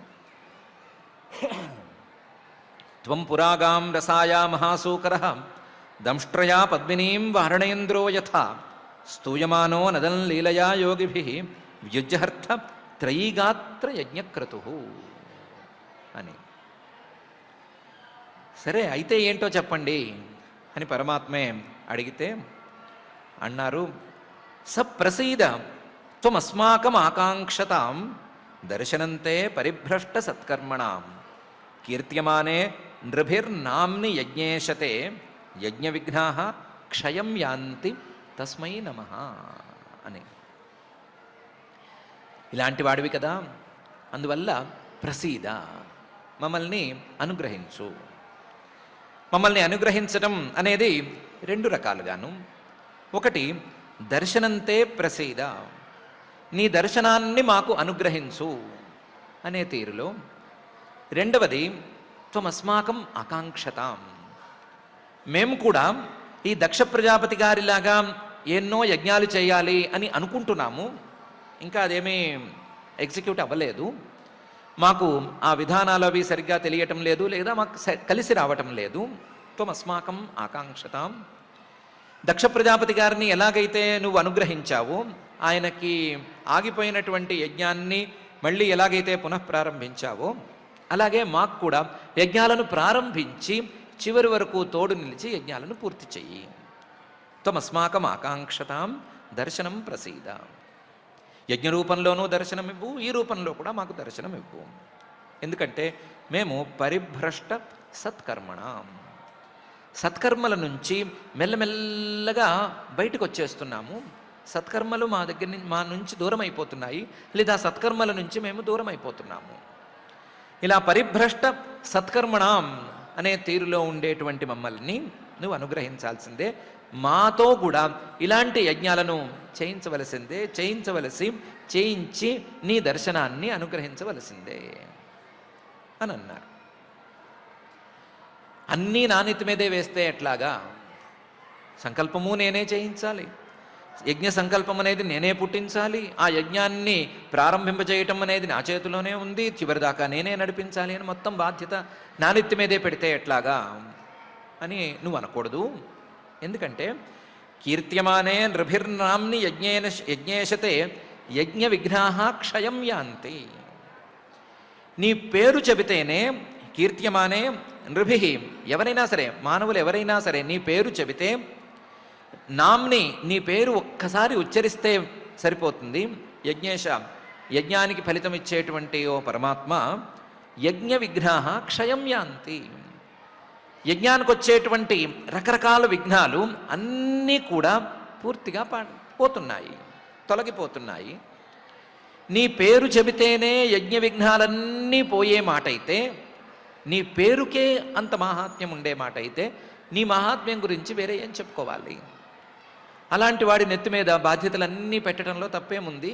ఎన్ని బాధ్యతలు పెట్టినా సరే నువ్వు తీర్చగలవు, తీర్చుకోగలవు. కాబట్టి నువ్వు మాకు ఈ బాధ్యత తీర్చవలసింది. యజ్ఞ విఘ్నాః క్షయం యాంతి. నేనన్నీ చేస్తాను, మీరేం చేస్తారు? నేను సంకల్పం దగ్గర నుంచి నేనే చేయించి యజ్ఞాన్ని జాగ్రత్తగా సంరక్షించి పూర్తి చేసి ఫలితమిచ్చి అన్నీ నేనే చేస్తాను, నా దర్శనం కూడా నేనే ఇస్తాను, మీరేం చేస్తారు అంటే అంటున్నారు, తస్మై నమః, నీకో దండం పెట్టుకుంటాము, అంతకు మించి మేమేం చేస్తాము అని అంటూ ప్రసీద త్వమస్మాకం ఆకాంక్షతాం దర్శనంతే పరిభ్రష్ట సత్కర్మణాం కీర్త్యమానే నృభిర్నామ్ని యజ్ఞేశతే యజ్ఞ విఘ్నాః క్షయం యాంతి తస్మై నమః అని. ఈ శ్లోకంతో, ఈ ప్రార్థనతో, ఈ బ్రాహ్మణులు చేసినటువంటి స్తుతితో అక్కడున్న వాళ్ళందరూ కూడా, ఆ పరమాత్మను చూసిన వాళ్ళందరూ కూడా మాట్లాడవలసిన మాటలు పూర్తయిపోయినాయి. అందరూ తలా ఒక మాట మాట్లాడారు, అందరూ నోళ్లు విప్పారు. చూసిన వాళ్ళందరూ కూడా పరమాత్మను తమ స్థాయిలో తాము చెప్పదలుచుకున్న మాట చెప్పి మాట్లాడుకున్నారు. ఆయనతోనూ మాట్లాడుకున్న తర్వాత ఏం జరిగింది అని మైత్రేయ ఉవాచ, మైత్రేయ మహర్షి గారు అంటున్నారు, ఇతి దక్షః కవిర్యజ్ఞం భద్ర రుద్రాభిమర్శితం కీర్త్యమానే హృషీకేశే సన్నిన్యే యజ్ఞభావనే అని. ఇలా దక్ష ప్రజాపతి గారు ఆ పరమాత్మ ప్రత్యక్షం అవ్వగా తాను మాట్లాడి తనతో పాటు మిగతా వాళ్ళందరూ కూడా మాట్లాడుతూ ఉంటే, కవి తెలివైనవాడు కాబట్టి యజ్ఞం అనేది ముందుకు సాగాలి, ఇక్కడే ఆలస్యం కాకూడదు అనేటువంటి ఆలోచన ఉన్నవాడు కాబట్టి వెంటనే యజ్ఞం రుద్రాభిమర్శితం సన్నిన్యే, ఆ పరమేశ్వరుడు అనుగ్రహిస్తే మళ్ళీ పునఃప్రారంభమైనటువంటి ఆ యజ్ఞాన్ని మళ్ళీ ముందుకు సాగించాడు. సన్నిన్యే ఆ ప్రారంభం చేసేటప్పుడు హృషీకేశే యజ్ఞభావనే సర్వై కీర్త్యమానే, అందరూ హృషికేశుడు ఆ యజ్ఞం ద్వారా భావన చేయవలసినటువంటి వాడు, యజ్ఞాన్ని సంరక్షించేటువంటి వాడు అయినటువంటి పరమాత్మను స్తుతి చేస్తూ ఉండగానే కీర్త్యమానే హృషికేశే యజ్ఞభావనే, వాళ్ళ స్తుతులను వింటూ ఆ భావాలను అర్థం చేసుకుంటూ ఆ భావాలన్నిటినీ కూడా మనసులో ఉంచుకుని యజ్ఞాన్ని ముందుకు సాగించాడు. ఆ సమయం వైష్ణవత్రికపాల పురోడాశాన్ని ఇచ్చే సమయం కాబట్టి మంత్రం ద్వారా మాత్రమే కాకుండా వీళ్ళందరూ చెప్పినటువంటి మాటలను కూడా దృష్టిలో ఉంచుకుని ఈ భావనతో కూడా ఆయన ఆ త్రికపాల పురోడాశాన్ని శ్రీహరికి సమర్పించాడు అని మైత్రేయ మహర్షి గారు ఇతి దక్ష కవిరి యజ్ఞం భద్ర ఓ విదుర రుద్రాభిమర్శితం కీర్త్యమానే హృషీకేశే సన్నిన్యే యజ్ఞభావనే అని అంటున్నారు. తర్వాత ఒక ఆశ్చర్యకరమైనటువంటి సంఘటన జరిగింది. ఆ తర్వాత పరమాత్మ మాట్లాడడం అనేటువంటి అంశం కూడా ఉంది అని పై శ్లోకాల్లో మహర్షి గారు చెప్తున్నారు. ఆశ్చర్యకరమైన సంఘటన ఏంటి అంటే, భగవాన్ స్వేన భాగేన సర్వాత్మా సర్వభాగభుక్ దక్షం బభాష ఆభాష్య ప్రీయమాణ ఇవానఘ అని జరిగింది. దక్ష ప్రజాపతి గారు ఈ వైష్ణవత్రికపాలాన్ని వచ్చినటువంటి విష్ణువు అనే దేవతకు సమర్పించారు. ఆ తీసుకోవలసినటువంటి దేవుడు ఎవరు అంటే సాక్షాత్తు పరమాత్మ, భగవాన్. పరమాత్మ అంటే ఎవరు అంటే ఆనంద స్వరూపుడు. ఆనంద స్వరూపుడు అంటే బాహ్యం తనకంటే భిన్నంగా, తన యొక్క స్వరూపం కంటే వేరుగా ఏ అంశం ద్వారా కూడా ఆనందాన్ని పొందవలసినటువంటి దుస్థితిలో లేనివాడు అని అర్థం కదా. తన స్వరూపానందంతోనే నిరంతరం తృప్తిగా ఉండగలిగిన వాడే ఆ పరమాత్మ, భగవాన్. అలాంటి వాడికి ఈరోజు ఈ పురోడాశం అనేది సమర్పిస్తే, అగ్నిలో సమర్పిస్తే, ఆ పురోడాశం అనేది ఆయన చేతికి చేరితే ఆ పురోడాశం మొక్క ఆయన తిని తృప్తి పడవలసినటువంటి పరిస్థితి లేనే లేదు, అవసరమే లేదు. స్వేన భాగేన తన యొక్క స్వస్వరూపంతోనే ఎప్పుడూ సంతోషంగా ఉండేటువంటి వాడు, అలాంటి వాడు పరమాత్మ. పోనీ ఒక మెట్టు దించుదాము అని అనుకుంటే, ఆయన పరమాత్మ అంటే శుద్ధ స్వరూపుడు, నిర్గుణుడు, ఆనంద స్వరూపుడు అనే మాటను తీసేసి ఈశ్వరుడు అని ఒక మెట్టు దించి మాట్లాడదాము. ఈశ్వరుడు అంటే మాయతో కలిసినటువంటి వాడు, మాయతో కూడి ఈ జగత్ సృష్టిని వాటిని చేసేటువంటి వాడు అని అనుకుందామా అంటే, ఈశ్వరుడు అని అనుకున్నా సరే ఆయన సర్వభాగ భుక్. దేవతలందరూ ఆయన యొక్క అంశలు అని ఇందాక చాలామంది చెప్పారు. ఏ దేవత ఏ భాగాన్ని తిన్నా సరే ఆ ఈశ్వరుడు తిన్నట్లే అవుతుంది. ఏ దేవతకు ఏమి సమర్పించినా సరే అది ఈశ్వరుణ్ణే చేరుతుంది. చివరికి ఏ దేవతకు ఏ దండం పెట్టినా అది ఆ ఈశ్వరుణ్ణే చేరుతుంది. ఎందుకంటే దేవతలందరూ ఆ ఈశ్వరుడి యొక్క అంశాలు మాత్రమే. కాబట్టి ఈ రకంగా చూసుకున్న సర్వభాగభుకు ఎవరికి సమర్పించినా చేరే, అందరూ తినటం ద్వారా తినగలిగినటువంటి ఆ ఈశ్వరుడు. ఈ దక్ష ప్రజాపతి గారు చిన్న పురోడాశం ఒక చేతిలో పెడితే దాన్ని తిని తృప్తి పడవలసిన అవసరం లేనే లేదు. కానీ ఆశ్చర్యంగా స్వేన భాగేన ప్రియమాణ ఇవ, తనకిచ్చినటువంటి ఆ పురోడాశం, తనకు సమర్పించినటువంటి ఆ పురోడాశంతో చాలా సంతోషించినట్లుగా కనిపించాడు. సర్వాత్మ, అందరిలోనూ ఉండి అందరూ తినేటువంటి వాటినంటిని తినగలిగిన స్థితిలో ఉండే ఆ పరమాత్మ, అందరి యొక్క రూపాలను ధరించి ఉన్నటువంటి ఆ పరమాత్మ ఈ దక్ష ప్రజాపతి గారు సమర్పించినటువంటి ఈ చిన్న పురోడాశం ముక్కతో చాలా సంతోషించినట్లు కనిపించి ప్రియమాణ ఇవ దక్షం బభాష ఆభాష్య, దక్షుణ్ణి పిలిచి దక్ష దక్ష దక్ష అని పిలిచి, కాసేపు యజ్ఞం ఆపు, నేను మాట్లాడాలి, నేను చెప్పింది విన్న తర్వాత ముందుకెళ్ళు అని చెప్పి ఆభాష్య ఆయన్ని సంబోధి పిలిచి బభాషే ఆయనతో మాట్లాడటం మొదలుపెట్టాడు. చిన్నపిల్లలకి చాక్లెట్ ఇస్తే ఎక్కడ లేని కబుర్లు చెప్తారు చూడండి, ఎక్కడ లేని ఇచ్చకాలు చెప్తారు కదా, ఆ విధంగా సంతోషపడినట్లుగా పడిపోయి దక్షుణ్ణి పిలిచి నేను నీతో మాట్లాడాలి, కాసేపు ఆగు అని మాట్లాడటం మొదలుపెట్టాడు. భగవాన్ స్వేన భాగేన సర్వాత్మా సర్వభాగభుక్ దక్షం బభాష ఆభాష్య ప్రియమాణ ఇవానఘ అని మైత్రేయ మహర్షి గారు జరిగిన ఆశ్చర్యాన్ని చెప్తున్నారు. ఈ ఆశ్చర్యంలోనే దక్షుడితో మాట్లాడడం మొదలైంది. కాబట్టి ఏం మాట్లాడాడు అనే విషయాన్ని కూడా చెప్తున్నారు. శ్రీ భగవానువాచ, ఆ పరమాత్మ దక్షుడితో ఇలా అంటున్నాడు, అహం బ్రహ్మాచ శర్వశ్చ జగతః కారణం పరం ఆత్మేశ్వర ఉపద్రష్ట స్వయం దృగ్ అవిశేషణ అని. ఓ దక్ష, నన్ను చూశారు మీరందరూ. చూసిన వాళ్ళు ఎవరికి తోచిన రీతుల్లో నన్ను చూసి, ఎవరికి సాధ్యపడిన రీతుల్లో నన్ను చూసి, ఎవరికి తోచిన రీతుల్లో వాళ్ళు చెప్పుకున్నారు. నువ్వో రకంగా అన్నావు, గంధర్వులు ఇంకో రకంగా అన్నారు, దేవతలు అగ్ని రకరకాలుగా చెప్పారు. నా గురించి మీరందరూ అనుకోవటం ఒక ఎత్తు, దాన్ని పక్కన పెడదాము. నా గురించి నేనే నీకు చెప్తాను, విను జాగ్రత్తగా. నేనెవరిని అని చెప్తాను నీకు. అహం, నేనెవరిని అంటే కొంతమంది చెప్పినట్లుగా జగతః కారణం పరం. ఈ సృష్టి మొత్తానికి అన్నిటికంటే గొప్ప కారణాన్ని నేనే. ఈ సృష్టిలో చిన్న చిన్న కారణాలు ఎన్నో ఉండొచ్చు. అన్నిటికంటే పెద్ద కారణం అంటే మాయ అయి ఉండవచ్చు. ఆ మాయ కంటే కూడా పై స్థాయిలో ఉండేటువంటి కారణాన్ని నేను. జగతః కారణం పరం. నాకున్న పేర్లు లేదా నాకున్న విశేషణాలు ఏమున్నాయి అంటే ఆత్మ వ్యాపకుడిని అని ఉంది. నేను వ్యాపకుడినే. నేను మొత్తం విశ్వమంతా కూడా వ్యాపించి ఉంటాను. విశ్వం కంటే బయట కూడా ఉంటాను. సర్వత్రా వ్యాపించి ఉండటం అనేది నా యొక్క స్వభావం. ఈశ్వర, మాయతో కలిస్తే నాకు ఈశ్వర అనే పేరు వస్తుంది. మాయతో కలిస్తేనే ఈశ్వరుడిని అవుతాను. మాయతో కలిసినప్పుడే ఆ మాయ ఎన్నెన్నో ప్రపంచాలను సృష్టి చేస్తుంది. ప్రపంచాలను సృష్టి చేస్తే పాలకుడిగా నా యొక్క అవసరం ఉంటుంది. ప్రపంచమే లేకపోతే నేను పాలకుడిని అవ్వక్కర్లేదు. కాబట్టి ఈశ్వర అనేది మాయతో కలిసినప్పుడు నేను అవుతాను.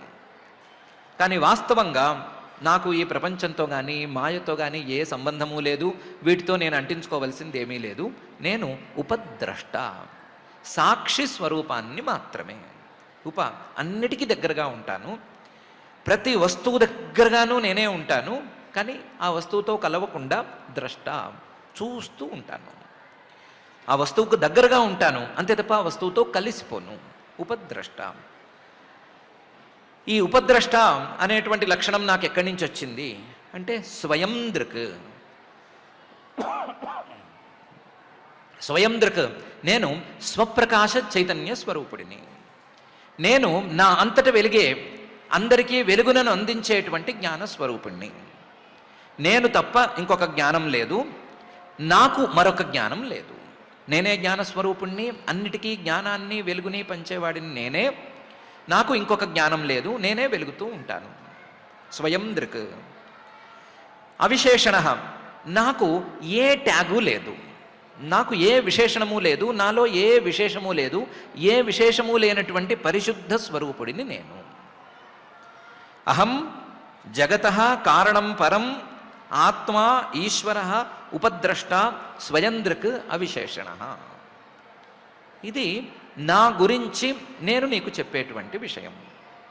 నేనెవరు అని అడుగుతారు కదా, పరమాత్మ అంటే ఏంటి అంటే నేనే చెప్తున్నాను, పరమాత్మ అంటే ఇది. కానీ పరమాత్మ అంటే ఇదే అని అనుకుని నేను ఈ రూపంలో కనిపించాను కాబట్టి నేను మాత్రమే ఇది అని అనుకోవటం అనేది తగదు. అహం బ్రహ్మాచ శర్వశ్చ. నేనే బ్రహ్మని, శర్వశ్చ పరమేశ్వరుణ్ణి కూడా నేనే. ఈ ఈశ్వర అంటే ఈ ప్రపంచాన్ని పాలించటం లేదా ప్రపంచాన్ని సృష్టి చేయటం, దాన్ని పునః లోపలికి తీసుకోవటం అనేటువంటి వ్యవహారం వచ్చినప్పుడు నేనే మూడుగా మారిపోతాను. మూడుగా మారిపోయి అహం బ్రహ్మాచ శర్వశ్చ అని మూడు రకాలుగా కనిపిస్తాను. మూడు రకాలుగా కనిపిస్తాను కదా అని వేరువేరు అనుకునేవు నేనే అహం బ్రహ్మ, నేనే బ్రహ్మని, అహం శర్వ, నేనే పరమేశ్వరుణ్ణి. నాకంటే భిన్నంగా పరమేశ్వరుడు అనేవాడు లేడు, నాకంటే భిన్నంగా బ్రహ్మగారు అనేవాడు లేడు. నేనే ఈ మూడు.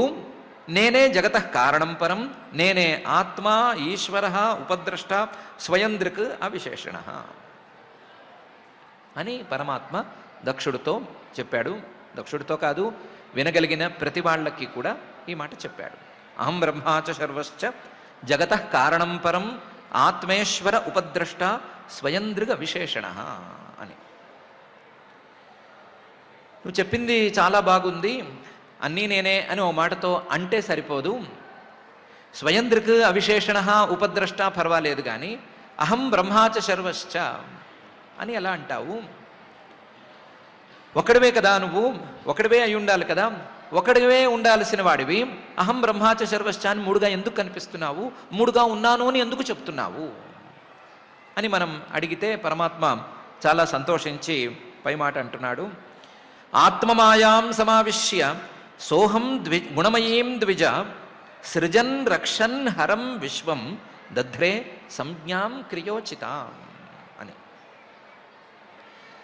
ప్రశ్న చాలా బాగుంది. ఒకడివే అయినప్పుడు మూడుగా ఎందుకు కనిపిస్తున్నావు, అసలు మూడుగా ఎందుకు మారావు, మూడు పదాలు ఎందుకు అని అడిగారు కదా. నేను ఒకడినే, కానీ ఆత్మ మాయాం సమావిశ్య, మాయతో కలిసినప్పుడు, నా అధీనంలో ఉండేటువంటి ఆత్మ మాయతో కలిసినప్పుడు సోహం ఒక్కడిగా ఉండేటువంటి నేనే ఆ మాయలో ఉండేటువంటి గుణాలకు తగ్గట్లుగా మార్పులను అనుభవిస్తాను. ఎందుకంటే ఆ మాయ గుణమయి, మూడు గుణాలతో కలిసి ఉంది. సత్వం రజస్సు తమస్సు అని మూడు గుణాలతో కలిసి ఉంది. ఈ మూడు గుణాలతో ఉండేటువంటి మాయతో నేను కలిస్తే ఆత్మమాయాం సమావిశ్య సోహం ద్విజమయీం గుణమయీం ద్విజ ఓ దక్ష, ఆయా గుణాలకు తగ్గట్లుగా సృజన్ రక్షన్ హరం విశ్వం, రజోగుణాన్ని ఆలంబనంగా చేసుకుని ఈ విశ్వాన్ని మొత్తాన్ని సృష్టి చేస్తాను. సత్వగుణాన్ని ఆలంబనగా చేసుకుని రక్షణ చేసుకుంటాను. తమో గుణాన్ని ఆలంబనంగా చేసుకుని హరన్ దాన్ని మళ్ళీ మింగేస్తూ ఉంటాను. సృజన్ రక్షన్ హరన్ విశ్వం. నేను చేసేటువంటి ఈ పనుల ప్రకారం దధ్రే సంజ్ఞాం క్రియోచితాం, ఆ పనులకు తగ్గట్లుగా వేరువేరు పేర్లను పొందుతాను. భేదం అనేదేమో మాయలో ఉండేటువంటి గుణాల ద్వారా వచ్చింది, పేర్లేమో ఆ గుణాల ద్వారా నేను చేసేటువంటి పనుల ద్వారా వచ్చినాయి. దధ్రే సంజ్ఞాం, నేనే ఆయా పేర్లను పొందుతాను. ఎలా పేర్లను పొందుతాను? క్రియోచితాం, ఆయా క్రియలకు తగ్గట్లుగా పేర్లు పొందుతాను. బ్రహ్మ అంటే బ్రహ్మణాత్ బ్రహ్మ, ఈ విశ్వం మొత్తాన్ని పెంచుతూ పోతాడు కాబట్టి పెంచుతూ పోయేటువంటి నా యొక్క రూపానికి బ్రహ్మ అని పేరు. విష్ణు వ్యాపనాద్ విష్ణు, ఈ ప్రపంచాన్ని రక్షించడానికి లేదా పాలించడానికి, ఈ సృష్టిని కాపాడటానికి ఈ సృష్టిలో ఉండేటువంటి ప్రతి అంశంలోనూ వ్యాపించి ఉండవలసిన అవసరం ఉంది కాబట్టి ఆ వ్యాప్తి అనే దాన్ని దృష్టిలో ఉంచుకుని విష్ణు అని పేరును పొందుతాను. రుద్ర, ఈ సంహారం చేయవలసిన, ఈ ప్రపంచాన్ని ఉపసంహారం చేయవలసినటువంటి సందర్భంలో అక్కడ ఉన్నవాళ్ళు అది పాడైపోతుంటే ఏడుస్తారు కాబట్టి రోదయతి ఇది రుద్ర, ఏడిపించేవాడిని కాబట్టి రుద్ర అని పేరు పొందుతాను. పేర్లు క్రియోచితం, ఆ క్రియలను బట్టి వచ్చినాయే కానీ భేదం అనేది మాయలో ఉండేటువంటి గుణాలను బట్టి వచ్చిందే కానీ నేను మాత్రం ఒకడినే. ఒకడివే అయితే మూడుగా ఎందుకు కనిపిస్తున్నావు అంటే ఆయా గుణాలను బట్టి కనిపిస్తున్నాను. ఎందుకు కనిపిస్తున్నావు అంటే ఆయా క్రియలను చేయాలి కాబట్టి కనిపిస్తున్నాను. పేర్లు కూడా క్రియలను బట్టే కనిపిస్తున్నాయి అని పరమాత్మ స్పష్టంగా చెప్తున్నాడు. ఆత్మమాయాం సమావిశ్య సోహం గుణమయీం ద్విజ సృజన్ రక్షన్ హరం విశ్వం దధ్రే సంజ్ఞాం క్రియోచిత అని. అయితే నువ్వు చెప్పదలుచుకున్న అంశం ఏమిటయ్యా అని అడిగితే పరమాత్మ అంటున్నాడు, తస్మిన్ బ్రహ్మణ్య అద్వితీయే కేవలే పరమాత్మని బ్రహ్మరుద్రౌచ భూతాని భేదేన అజ్ఞోను పశ్యతి అని.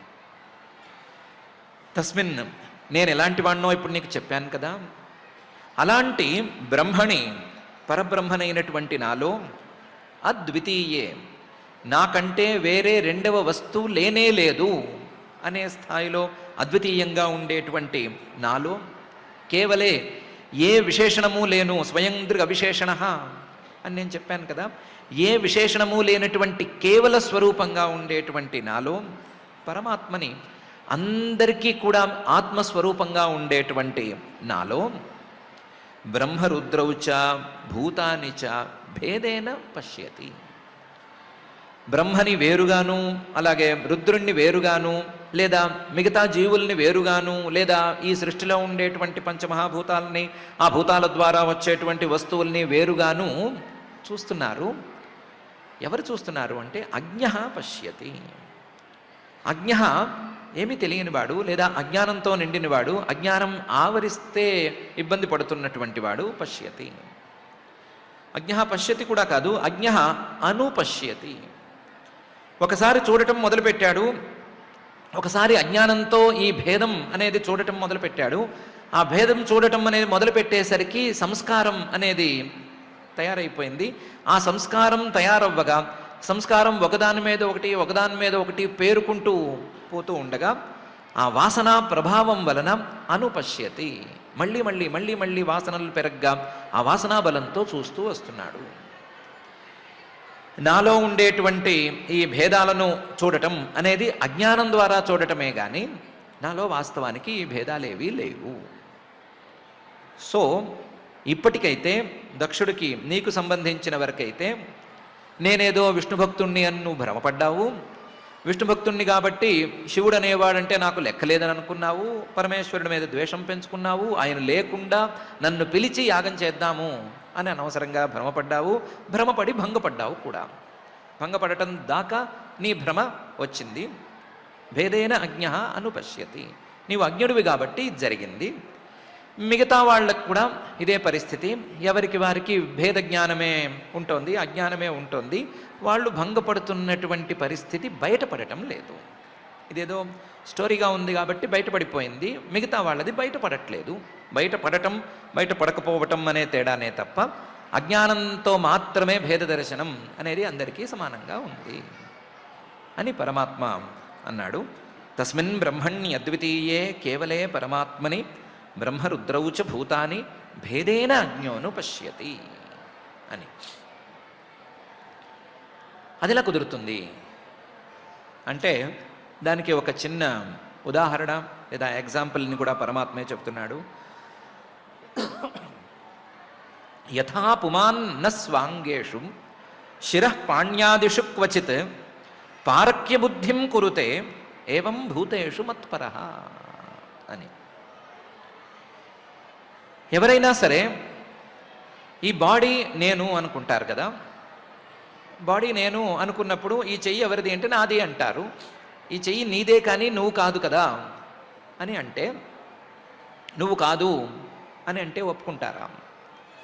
యథా పుమాన్ న స్వాంగేషు శిరః పాణ్యాదిషు క్వచిత్ పారక్య బుద్ధిం కురుతే. నా బాడీలో ఉండేటువంటి పార్ట్స్, నా తలకాయ లేకపోతే నా చేతులు, నా కాళ్ళు, ఇవన్నీ నాకంటే వేరుగా ఉన్నాయి అని ఎవరైనా ఒప్పుకుంటారా? నా చేతులు అని అంటారు కానీ నేను వేరు చేతులు వేరు అని ప్రాక్టికల్గా ఎవరు ఒప్పుకోరు. నువ్వు వేరు నీ చేతులు వేరు అంటే నిన్ను గిల్లకూడదు కానీ నీ చేతుల్ని గిల్లొచ్చు, నీ కాళ్ళను గిల్లొచ్చు, నీకు తొడపాసాలు పెట్టచ్చు అంటే ఎవరు ప్రాక్టికల్గా ఒప్పుకోరు. ఎందుకు ఒప్పుకోరు అంటే ఏదో వ్యవహారంలో, అలవాటులో, భాషలో భాగంగా నా చేతులు అని అంటున్నారే కానీ వాస్తవానికి లోపల ఉండేటువంటి భ్రమ నేనే చేతులు. ఈ చేతులు, కాళ్ళు ఇవన్నీ కలిస్తేనే బాడీ, ఇవన్నీ కలిస్తేనే నేను అని కదా. అలాగే ఈ బ్రహ్మ, రుద్రుడు, దేవతలు, పంచభూతాలు, సృష్టి, మాయ ఇవన్నీ కలిస్తేనే పరమాత్మనైనటువంటి నేను. నాలో భాగాలుగా ఉండేటువంటి వీటన్నిటినీ పురుషుడి శరీరంలో భాగాలుగా ఉండేటువంటి కాళ్ళు, చేతులు అన్నట్లు చూసుకోవాలే కానీ నాకంటే వేరుగా చూసి వాటి మీద మాకు తక్కువ బుద్ధి, మాకు మాత్రం పరమాత్మ మీద భక్తి, ఫలానా దేవుడి మీద భక్తి అని అనుకోవటం అది అజ్ఞానమే అవుతుంది కానీ ప్రాక్టికల్గా అదేమీ చెల్లదు. పారక్య బుద్ధిం న కురుతే. ఎవరు అలా చేయరు కదా. తమ చేతులు, కాళ్ళు తమ కంటే వేరుగా ఉన్నాయని అనుకోరు కదా. అలాగే ఏవం భూతేషు మత్పరః.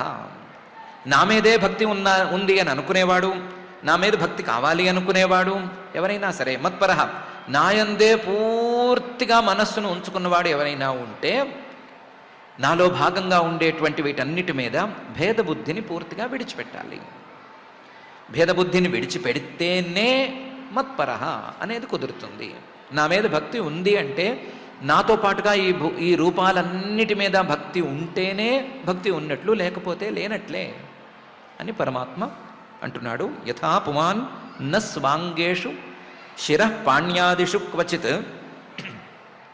పారక్య బుద్ధిం కురుతే ఏవం భూతేషు మత్పరః అనేటువంటి ఈ శ్లోకంలో. అందువల్ల త్రయాణామేకభావానాం యో నపశ్యతి వైభిదాం సర్వభూతాత్మనాం బ్రహ్మన్ స శాంతిమధిగచ్చతి అని దక్ష నువ్వు కూడా తెలుసుకోవాలి, అందరూ తెలుసుకోవాలి అని పరమాత్మ అంటున్నాడు. త్రయాణం బ్రహ్మ, విష్ణు, రుద్రులు లేదా బ్రహ్మేశ్వర విష్ణువులు అనేటువంటి ఈ ముగ్గురికి ఏకభావానాం ఒకే పరమాత్మ యొక్క రూపాలుగా ఉండేటువంటి ఈ ముగ్గురికి భిదాం భేదాన్ని యో నపశ్యతి ఎవరైతే చూడరో, వీళ్ళ ముగ్గురి మధ్య భేదం లేదు అని ఎవరైతే అనుకుంటారో, అలాగే సర్వభూతాత్మనాం సర్వభూతాలకి పరమాత్మకు భేదము లేదు అని ఎవరైతే అనుకుంటారో, సర్వభూతాత్మకులు ఈ ముగ్గురు అని ఎవరైతే అనుకుంటారో, సర్వభూతాత్మనాం బ్రహ్మన్ ఓ దక్ష సశాంతిం అధిగచ్చతి. అలాంటి వాళ్ళు శాంతిని పొందగలుగుతారు. శాంతిని ప్రాథమిక స్థాయిలో మనశ్శాంతిని పొందగలుగుతారు. తర్వాత స్థాయిలో ప్రపంచోపశమం అనేటువంటి స్థాయిలో ఉండే శాంతిని పొందగలుగుతారు అని పరమాత్మ అంటున్నాడు. త్రయాణం ఏకభావానాం యో నపశ్యతి వైభిదాం సర్వభూతాత్మనాం బ్రహ్మన్ స శాంతిమధిగచ్చతి అని. ఇలా 5 శ్లోకాలలో తాను చెప్పదలుచుకున్నటువంటి విషయాన్ని చాలా సింపుల్గా చెప్పేసి పరమాత్మ ఊరుకుండిపోయాడు. పరమాత్మ ఊరుకున్న తర్వాత పైన ఏం జరిగింది అని అర్జెంటుగా పైకి అడుగులు వేసే బదులు పరమాత్మ ఏమంటున్నాడు అని ఒకసారి గట్టిగా అనుకోవటమే బెటర్ కాబట్టి ఒకసారి పరమాత్మ ఏమంటున్నాడు అని చూసుకుందాం. పరమాత్మ ఏమంటున్నాడు? నేనే సర్వం అని అనుకుంటే అది మత్పరత. నాలో ఏ భేదము చూడకుండా ఉంటే నా మీద బుద్ధి కుదిరినట్లు. ఆ భేదం మనకు కనిపించే భేదం కావచ్చు, మనం ఇంకో రకంగా అనుకునేటువంటి భేదం కావచ్చు. ఏ భేదమైనా సరే ఆ భేదం చూస్తే నా మీద బుద్ధి కుదిరినట్లు కాదు, మత్పరత అనేది వచ్చినట్లు కానే కాదు. ఏ రూపమైనా సరే అది పరమాత్మ యొక్క ఒక అంశానో లేదా పరమాత్మే అనో అనే భావన ఉంటే అది పరమాత్మ భావన అవుతుంది. కానీ ఇంకో రకంగా ఉంటే అది పరమాత్మ భావన అని చెప్పుకోవటానికి వీల్లేదు. దీనిలో భాగంగానే దేవతల మధ్య భేదాలను సృష్టించటం, విభేదాలను సృష్టించటం, ఫలానా వాళ్ళు ఎక్కువ, ఫలానా వాళ్ళు తక్కువ, వీళ్ళకి వీళ్ళు భక్తులు, వీళ్ళకంటే వీళ్ళు తక్కువ అని ఓ మెట్టు కిందకి దించటం, ఇలాంటి పనులు చేయటం అనేది అక్కర్లేని పని అని పరమాత్మ స్పష్టంగానే అంటున్నాడు. అహం బ్రహ్మాచ శర్వశ్చ అని కానీ, తస్మిన్ బ్రహ్మణ్య ద్వితీయే బ్రహ్మరుద్రౌ చ భేదాని భూతాని భేదేనాజ్ఞోను పశ్యతి అని కానీ, త్రయాణామేక భావానాం అని కానీ ప్రతి మాటలోనూ ఇదే మాట చెప్తున్నాడు. ఇలా చెప్తూ ఉండగా పరమాత్మ మీద భక్తి ఉంది అని చెప్పుకునేటువంటి మనలాంటి వాళ్ళము పరమాత్మలో భేదాన్ని చూడటం కానీ, ఆ భేదానికి ఎక్కువ తక్కువలోను అనేటువంటి ట్యాగ్లైన్లు అంటించటం కానీ చేయటం అనేది పరమాత్మకు విరుద్ధంగా నడుచుకోవటమే అవుతుంది. పరమాత్మే స్పష్టంగా తానే దిగి వచ్చి 8 భుజాలతో ఆయుధాలు పైకెత్తి మరీ చెప్పిన తర్వాత కూడా మనం వినకపోతే, మనమే ఈ మాటలకు వేరే అర్థం రాసేసుకుని వేరే అర్థంతో ఈ మాటలను అర్థం చేసేసుకుంటే, పరమాత్మ మళ్ళీ వచ్చి నేను ఇంకో రకంగా చెప్పాను, నా మాటలను మీడియా వక్రీకరించింది అని చెప్పుకోవలసి వస్తే ఆ పెద్ద మనిషిని మనం ఇబ్బంది పెట్టినట్టు కూడా అవుతుంది. ఆయన ఇంత స్పష్టంగా చెప్పేసిన తర్వాత కూడా దానికి వేరే వ్యాఖ్యానం కానీ వేరే రకంగా అర్థం చెప్పుకోవటం కానీ చేయనక్కర్లేదు. చేయకుండా ఆయన చెప్పిన దాన్ని యాజ్ ఇట్ ఈస్గా మనం తీసేసుకుని మనకు కావలసింది పరమాత్మ, ఆ పరమాత్మ ఒక్కడే, కనిపించేటువంటి ప్రతి భేదము పరమాత్మలో ఉండేటువంటి రూపాలు. ఆ భేదాలు పై స్థాయికి కింద స్థాయికి భూతాలు ఇలాంటివి ఏమీ లేవు, భేదాలన్నీ పరమాత్మ యొక్క రూపాలు అని పరమాత్మ మాటల ద్వారా మనం బలంగా పట్టుకుందాము. అదే సమయంలో విద్యాధరులు చెప్పినటువంటి పాయింట్లో చాలా అర్థం ఉంది. శరీరము, దాని మీద అభిమానము, శరీరంలో ఉండేటువంటి విశేషాలు, ఆ అభిమానాన్ని వదులుకునేటువంటి తీరు, వీటి మీద కూడా చాలా అర్థం ఉంది. కాబట్టి వాళ్ళు చెప్పినటువంటి పాయింట్స్ని కూడా గట్టిగా పట్టుకుందాము. పట్టుకుని ఈ దేహాత్మాభిమానాన్ని వదిలిపెట్టి పరమాత్మలో భేద దర్శనమే లేనటువంటి శుద్ధమైనటువంటి పరమాత్మతత్వాన్ని దర్శించేటువంటి స్థాయికి మనం చేరుకునే ప్రయత్నం చేసుకుందాము. మనకి అలాంటి ప్రయత్నాన్ని, ఆ ప్రయత్నం యొక్క సాఫల్యాన్ని రెండిటినీ ప్రసాదించవలసిందిగా ఆ భౌతిక ప్రపంచ నిర్మాత అఘటిత ఘటనాపటు మాయాధిష్ఠాత అయిన శ్రీనివాస పరమాత్మని భక్తిగా ప్రార్థించుకుందాము. ఆ ప్రార్థనతో ఈ రోజుకి పారాయణ కార్యక్రమాన్ని ప్రారంభించుకుందాం. ఓం నమో వెంకటేశాయ. ఎన్ని రూపాలుగా భగవంతుడు కనిపించినా ఉన్న పరమాత్మ ఒక్కడే అనే సత్యాన్ని ఈనాడు మనం స్పష్టంగా తెలుసుకున్నాం. అన్నమాచార్యుల వారు కూడా బ్రహ్మమొక్కటే, పరబ్రహ్మమొక్కటే, నిండార రాజు నిద్రించు నిద్రయు ఒకటే అని తన కీర్తనలో పరబ్రహ్మస్వరూపం ఒకటే అన్న విషయాన్ని స్పష్టంగా తెలియజేశారు. నిండార రాజు నిద్రించు నిద్రయు ఒకటే, అండనే బంటు నిద్ర అదియు ఒకటే, మెండైన బ్రాహ్మణుడు మెట్టు భూమి ఒకటే, చండాలుడుండేటి సరిభూమి ఒకటే అని ఒకటే అనే సిద్ధాంతాన్ని ఎంతో తేలికగా ప్రతిపాదించారు. ఆ విషయాన్ని ఈనాడు ఆచార్యుల వారి చక్కని ప్రవచనంలో మనం అవగతం చేసుకున్నాం. ఆ విషయాన్ని స్మరిస్తూ పారాయణ కార్యక్రమాన్ని ప్రారంభం చేసుకుందాం. ఈరోజు శ్రీమద్భాగవతం చతుర్థ స్కంధంలో 7వ అధ్యాయంలో 41వ శ్లోకం నుంచి మనం పారాయణ చేసుకుంటున్నాం. అథ శ్రీమద్భాగవతే పారమహంస్యాం సంహితాయాం చతుర్థ స్కంధే 7థాధ్యాయే శ్లోకాః అగ్నిరువాచ యత్తేజసాహం సుసమిద్ధ తేజాః सुसमिद्धतेजाः हव्यं वहे स्वध्वर आज्यसिक्तं हव्यं वहे स्वध्वर आज्यसिक्तम् तैयज्ञेयं पञ्चविधं च पञ्चभिः तं यज्ञियं पञ्चविधं च पञ्चभिः स्विष्टं यजुर्भिः प्रणतोऽस्मि यज्ञं स्विष्टं यजुर्भिः प्रणतोऽस्मि यज्ञम् देवावूचुः देवावूचुः पुरा कल्पापाये स्वकृतमुदरीकृत्य विकृतम् पुरा कल्पापाये स्वकृतमुदरीकृत्य विकृतम् त्वमेवाद्यस्तस्मिन् सलिल उरगेन्द्राधिशयने त्वमेवाद्यस्तस्मिन् सलिल उरगेन्द्राभिशयने पुमान् शेषे सिद्धैः हृदि विमृशिताध्यात्मपदविः पुमान्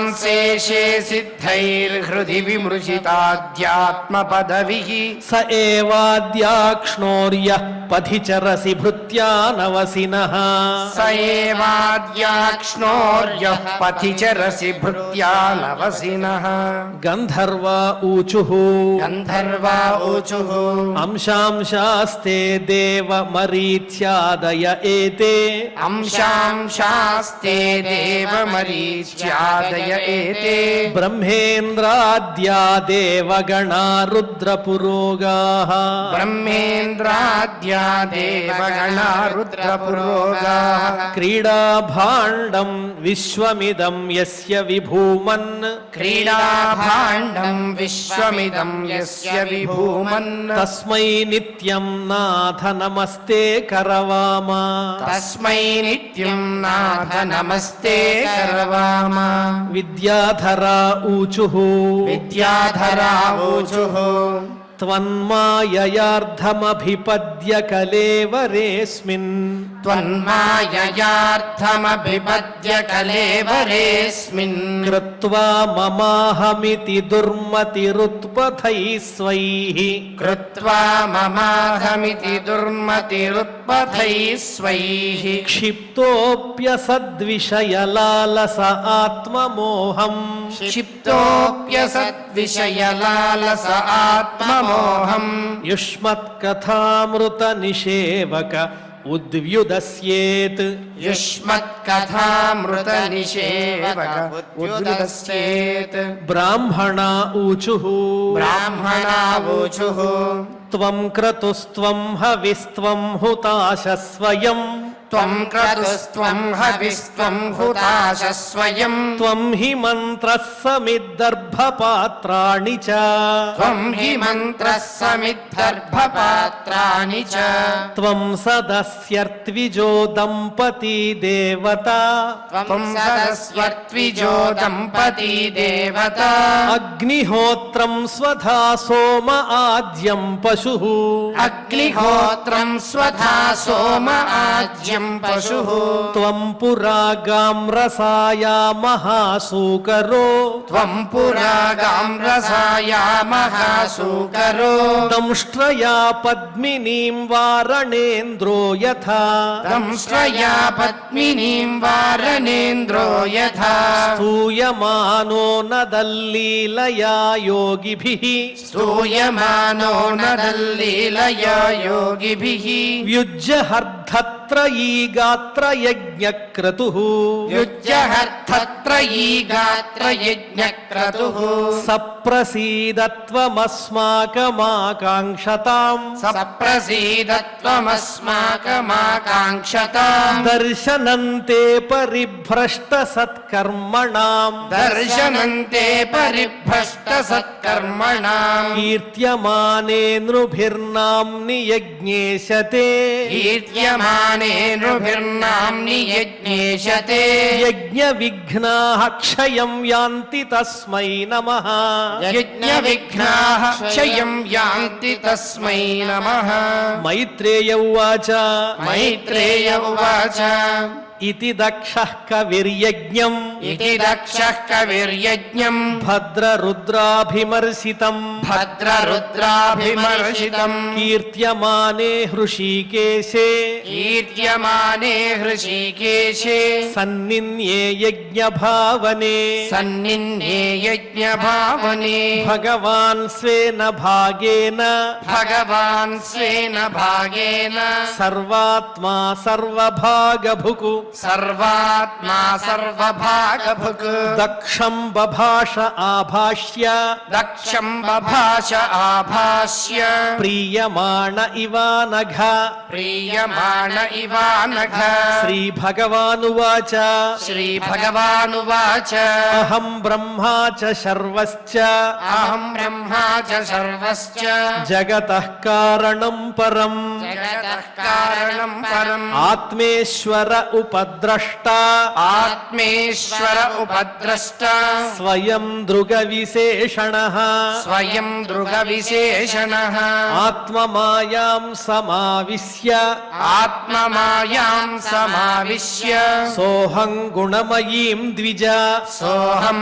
गुणमयीं द्विज सृजन् रक्षन् हरन् विश्वम् सृजन् रक्षन् हरन् विश्वम् दध्रे संज्ञां क्रियोचिताम् दध्रे संज्ञां क्रियोचिताम् तस्मिन् ब्रह्मण्यद्वितीये तस्मिन् ब्रह्मण्यद्वितीये केवले परमात्मनि केवले परमात्मनि ब्रह्मरुद्रौ च भूतानि ब्रह्मरुद्रौ च भूतानि भेदेनाज्ञोऽनुपश्यति भेदेनाज्ञोऽनुपश्यति यथा पुमान्न स्वाङ्गेषु यथा पुमान्न स्वाङ्गेषु शिरः पाण्यादिषु क्वचित् शिरः पाण्यादिषु क्वचित् पारक्य बुद्धिं कुरुते पारक्य बुद्धिं कुरुते एवं भूतेषु मत्परः एवं भूतेषु मत्परः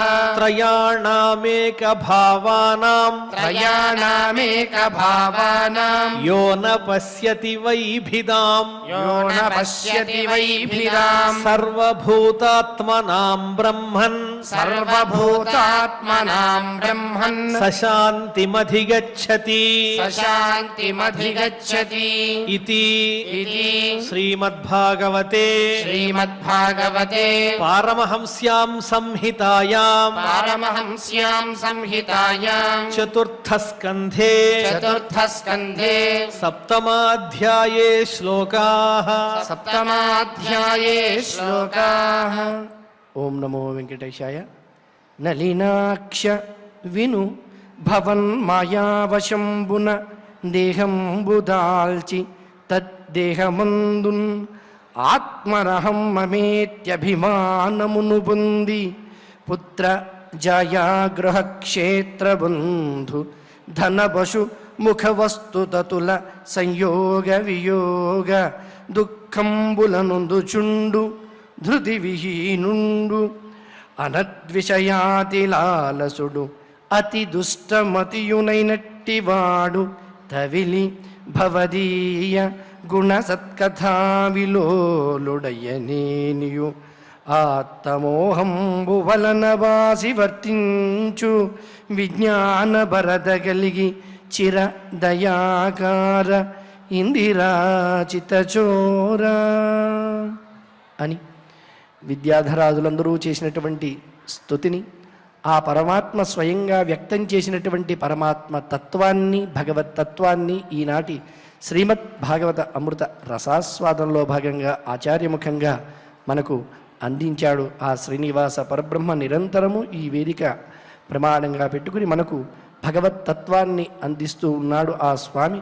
అటువంటి భాగ్యాన్ని నిరంతరము మనకు కలుగజేయమని, నిరంతరము ఆ భగవత్తత్వానికి సంబంధించిన భాగవత కథామృతాన్ని ఆస్వాదించేటువంటి బుద్ధిశక్తిని పెంపొందించమని వేడుకుంటూ మనం యథాప్రకారం క్షమాప్రార్థన దగ్గర నుంచి మంగళాంత శ్లోకం వరకు భక్తితో పఠిస్తూ మంగళాంతంగా నేటి ఈ అధ్యయన కార్యక్రమానికి పరిసమాప్తిని పలుకుదాం. అథ క్షమా ప్రార్థనా యదక్షరపదభ్రష్టం మాత్రాహీనం చ యద్భవేత్ తత్సర్వం క్షమ్యతాం దేవ నారాయణ నమోస్తుతే. అథ భగవత్సమర్పణం కాయేన వాచా మనసేంద్రియైర్వా బుద్ధ్యాత్మనా వా ప్రకృతే స్వభావాత్ కరోమి యద్యత్ సకలం పరస్మై నారాయణాయేతి సమర్పయామి. అథ లోకక్షేమ ప్రార్థనా సర్వే భవంతు సుఖినః సర్వే సంతు నిరామయాః సర్వే భద్రాణి పశ్యంతు మా కశ్చిద్ దుఃఖభాగ్ భవేత్. అథ మంగళం శ్రియః కాంతాయ కళ్యాణ నిధయే నిధయేర్థినాం శ్రీవేంకట నివాసాయ శ్రీనివాసాయ మంగళం.